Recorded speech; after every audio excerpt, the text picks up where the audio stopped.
As I said at the top of the show, all eyes tomorrow will be on the Melbourne seat of Aston. It takes in a swathe of middle-class outer suburban areas and has been held by former Minister Alan Tudge, a Liberal, since 2010. In February this year, Alan Tudge resigned, setting the seat to a by-election. So joining me now is the Liberal candidate, Roshena Campbell, a very successful barrister, a counsellor and a mum. Roshena, welcome to the program. Everything I'm hearing is tomorrow it's a tight race. The result, of course, if you win, won't change the government, but it's a chance for the electorate to send a pretty strong message to the Prime Minister and Labor in general. What are the sort of issues people are raising with you as you get around? I suspect out your way, cost of living is really biting. Absolutely, Peter. So the voters in Aston are worried, and it's not just the weather here today. They're really concerned. They were promised by Labor that under Labor interest rates would go down, groceries would be cheaper and their energy bills would go down, and everything has gone up. You'll remember Labor told us $275 off our energy bills.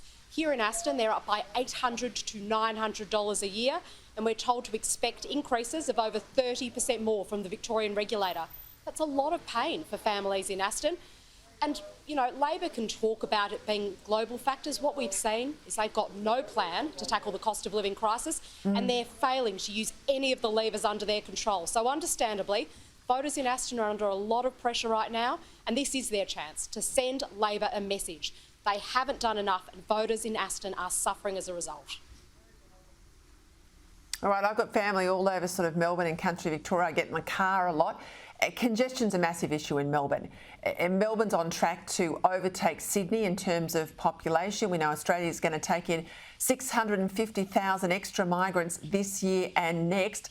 They'll end up in places like Aston. When the government took power last year, there were a whole lot of road contracts in place. A number of them were torn up. How did Aston fare? Look, that's absolutely right, Peter. In its first budget, Labor scrapped 5 critical infrastructure projects in this seat, including 3 road upgrades that are desperately needed.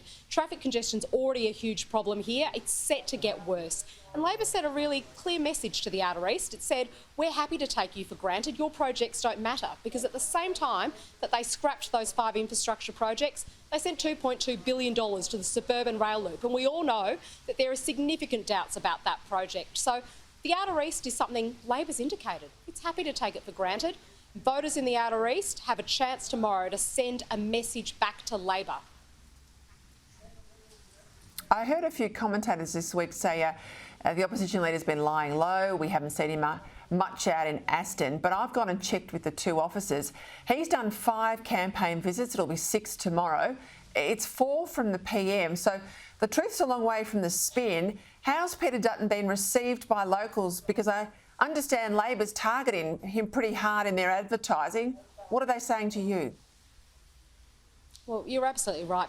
Peter Dutton has been in this seat. He and I were at the Rowville Football Club last night meeting the players. And the thing about Peter that's been great is he hasn't come here like the Prime Minister just to do press conferences. He comes here to listen to voters. Peter and I have been out door knocking. People have invited him into their homes because they want to share with him their stories about the crippling impacts of Labor's failure to manage cost of living. And what I can say firsthand is Peter is listening, and I'm committed to being a strong voice here in Aston to hold Labor to account. Bad economic management, that hurts families, and here in Aston we are seeing that firsthand. Parents struggling to fill kids' lunchboxes, too scared to open the next electricity bill. And perhaps saddest of all, people struggling to get food on the table. We went to a food relief service. They said 1 in 5 people walking through the door now didn't need that service last month. So it is having a crippling impact on families, also on small businesses here in Aston. Labor has to do better. All right, you said if you got the Liberal Party nomination, you'd move out to the electorate. Did you move out there? Yeah, that is the commitment I made because we're really excited about being part of the community here in Aston. We picked up the keys to a property, and I note my opponent, Mary Doyle, doesn't live in the seat, and she's confirmed she will not move in. But I'm proud about being a strong local voice here in Aston, and we're thrilled because this is a fantastic place to raise a family. We've got 3 young kids. All right, I'll go down to the wire. What What's the mood like there? There was some concern from the AEC. Turnout wasn't as strong as it perhaps has been. You're on a polling booth now in Boronia. What's your reaction like? I am. I've been on early voting every day since it opened. It certainly is busier today. And what I'm hearing is voters saying to me that this by-election matters. The stakes are high. Families are struggling. Small businesses are struggling.